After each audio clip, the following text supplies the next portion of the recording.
You may be watching events in West Africa from miles away, but what is happening in Guinea-Bissau is tied to your future too. When a nation inside our region becomes unstable, it is not only a government crisis, it becomes a doorway for outside powers to shape the destiny of African people everywhere. I speak to you as members of the diaspora because you understand struggle, pressure, and the cost of silence better than anyone. Guinea-Bissau is showing us the truth that many avoided for years. Our region is standing on a political fault line where foreign interests, old networks, and internal divisions collide. When ECOWAS hesitates or takes the path that pleases outsiders, instead of protecting the people, the entire region becomes vulnerable. That vulnerability reaches into the lives of every African descendant who dreams of a stronger and united future. If this crisis deepens, it will open the door for more interference, more manipulation, and more attempts to weaken the voice of West Africa. That is why I speak directly to you. The diaspora has always been a force that pushes truth forward when others remain silent. What is unfolding in Guinea-Bissau is not a local event. It is a signal for all of us. Guinea-Bissau's crisis did not appear overnight. It has been forming slowly, inside a system weakened by years of political rivalry and shifting military loyalties. When the foundation of a state remains cracked for too long, even a small shock can turn into a national breakdown. For years, different groups inside the country fought for power instead of unity. Some leaders moved with regional cooperation in mind. Others allowed outside interests to guide their decisions. When foreign influence becomes louder than a nation's own institutions, stability becomes fragile. This is why the security forces became divided. A military cannot defend a nation when officers follow different agendas. A country cannot build progress when its guardians disagree on who they serve. Guinea-Bissau has lived with this tension for decades, and each cycle made the next crisis easier to ignite. I speak to you as the diaspora because you deserve clarity. The instability you are seeing is not a single event. It is the result of political dependence, economic pressure, and leaders who protected their positions instead of their people. When a nation loses control of its own direction, others begin to shape it for them. This is the reality facing Guinea-Bissau today, and the shock is now felt across the region. Guinea-Bissau's instability did not stay inside its borders. Once the political structure weakened, the crisis began to move outward. Instability always looks for space, and in West Africa, that space often becomes regional. When one state falls under pressure, it creates openings that others are quick to exploit. Several actors saw opportunity in the confusion. Some wanted a foothold in the region's politics. Others wanted control over trade routes that have been used for years by criminal networks. When a government loses control, these networks grow faster and they begin to stretch across borders. That is why the situation in Guinea-Bissau became a concern for all of us. At the same time, ECOWAS found itself struggling to respond. The bloc was divided between those who wanted firm action and those who feared escalation. When a regional institution hesitates, the crisis gains momentum.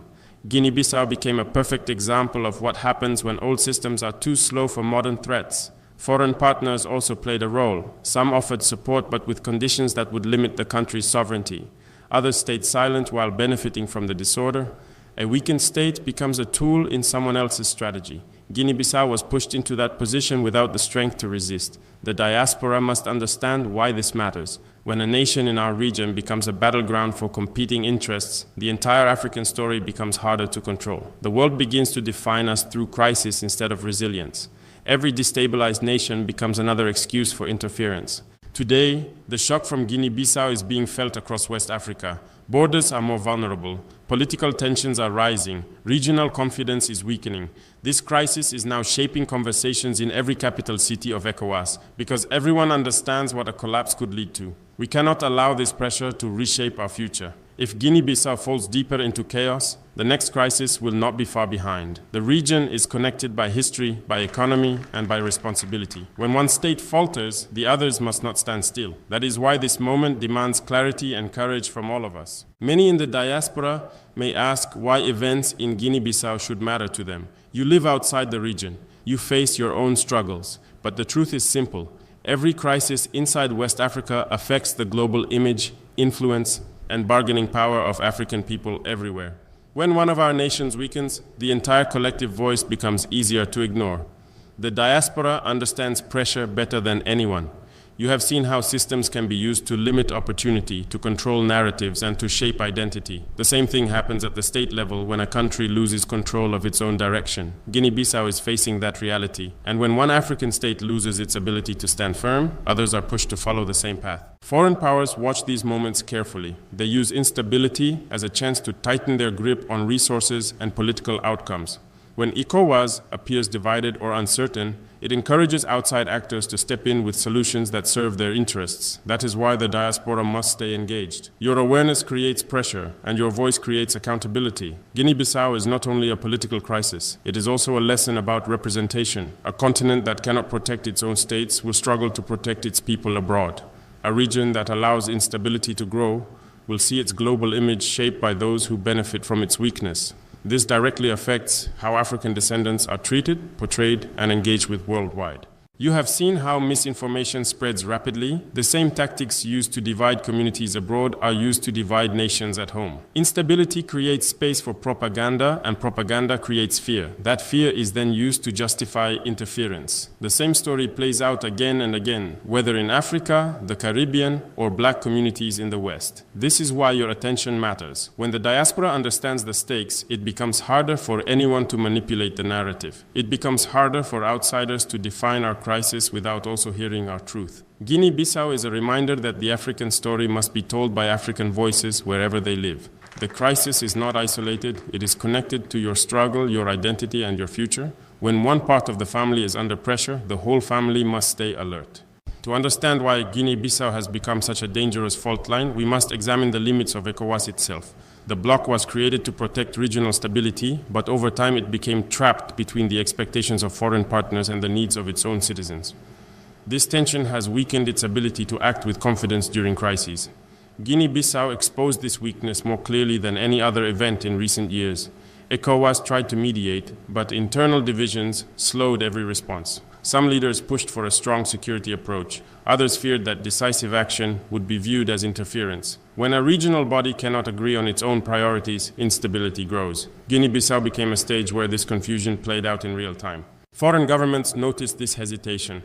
Some used it to push their preferred solutions. Others took advantage of the disorder to expand influence through aid, security assistance, or political pressure. ECOWAS became reactive instead of strategic. This shift made it difficult to protect the sovereignty of member states. A weakened region becomes easier to shape from the outside. The diaspora must understand how this affects them.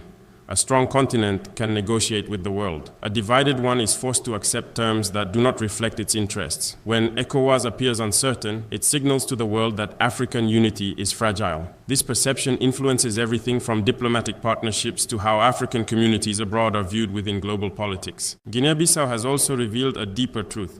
Regional unity cannot depend on outdated structures or political habits that no longer serve the people. Real sovereignty requires institutions that are independent, transparent, and resistant to foreign manipulation. ECOWAS must evolve if it wants to protect nations from falling into cycles of instability that outsiders can exploit. You in the diaspora know what it means to fight for representation. You know the importance of reclaiming narrative and power. The same struggle exists at the regional level. If Africa does not control its political future, others will control it for us. Guinea-Bissau shows how quickly that can happen when institutions are not prepared. The crisis is not only a national issue, it is a test of whether ECOWAS can still serve as a shield for the continent or whether it has become too divided to fulfill its mission. Guinea-Bissau's crisis has reached a point where the entire region must reconsider the direction of its security and political framework. We stand in a moment where the decisions made today will influence West Africa for years. A small disruption can grow into a long-term challenge if we fail to act with clarity. This is why the crisis is larger than one nation. It is shaping the future of how our region handles threats, negotiations, and foreign pressure. The instability in Guinea-Bissau threatens two critical areas. The first is border security. When political institutions weaken, criminal networks move quickly. These networks do not respect borders. They expand into neighboring states, creating corridors for trafficking that destabilize entire regions. If Guinea-Bissau becomes a safe space for these groups, the impact will reach far beyond its coastline. The second threat is political confidence. When citizens in any ECOWAS state see a government collapse or lose control, it creates doubt about the strength of regional leadership. That doubt spreads faster than any official statement. Once people lose trust in political institutions, rebuilding becomes far more difficult. Guinea-Bissau is showing us that trust must be earned through action, not promises. The diaspora should pay attention because weakened regional stability affects global influence. A united Africa is respected. A divided Africa is managed. When a crisis in one country exposes cracks across ECOWAS, it becomes easier for outside powers to negotiate from a position of advantage. They offer support, but that support often arrives with hidden conditions that limit sovereignty. This pattern has repeated across the continent for decades. We cannot ignore the long-term impact. If Guinea-Bissau falls deeper into instability, it could encourage similar pressures in other countries. Small groups may test the strength of their states. Foreign powers may push harder for access to resources and political leverage. Criminal organizations may strengthen their operations. The region could find itself dealing with multiple crises instead of one. This is why the moment is serious. Guinea-Bissau is not simply facing internal problems. It is standing at the edge of a chain reaction that could reshape West Africa's future. I speak to you so you understand that regional stability is not just a government issue. It is a collective responsibility. If we want to prevent the crisis in Guinea-Bissau from spreading across the region, we must begin with unity. Not symbolic unity, but unity based on clear purpose and shared responsibility. West Africa has reached a point where hesitation is dangerous. Some challenges cannot be managed with committees or statements. They require courage, coordination, and a vision that places the people above political convenience. The first step is strengthening national institutions. A nation cannot stand when its security forces are divided or when its leadership is guided by external pressure. Guinea-Bissau needs stability built on independence, not on instructions from outside partners. ECOWAS must support this goal with honesty and firmness. If we avoid confronting the real causes of instability, we will face the same crisis again with even greater consequences. The second step is creating a new regional security approach. The threats facing West Africa today are not the same as those of previous decades. Criminal networks, foreign influence, and political manipulation have evolved. Our response must evolve as well. ECOWAS must develop tools that protect sovereignty without becoming a channel for outside agendas. This requires discipline and a commitment to regional interest above personal alliances. The diaspora has a role in this process. Your voice carries weight in spaces where African leaders are often misunderstood or misrepresented. When you speak with knowledge, you challenge narratives that weaken the continent. You influence global conversations. Your awareness creates a buffer against misinformation and reinforces the need for fairness in international engagement. A crisis becomes harder to exploit when the world sees that Africans everywhere are watching closely. The final step is building a new political culture inside our region, a culture where loyalty to the people is stronger than loyalty to foreign partners, a culture where leaders protect sovereignty as a duty, not as a slogan. Guinea-Bissau is showing us the cost of neglecting this responsibility. The crisis is painful, but it also offers a chance to rebuild something stronger. Our future depends on whether we choose to stand together. If we allow division, others will define the direction of our region. If we choose unity, we will write our own path. Guinea-Bissau is a test, but it can also become a turning point if we act with clarity and conviction. The crisis in Guinea-Bissau reminds us that the struggle for stability is never distant. It is connected to every African voice, whether on the continent or across the ocean. You in the diaspora understand what it means to fight for dignity and direction. That same fight is unfolding inside West Africa today. When a nation stands on unstable ground, the entire region feels the pressure. When a region hesitates, the world moves to shape the outcome. But we are not powerless. We are not without vision. The strength of Africa has always come from the people who refuse to stand silent.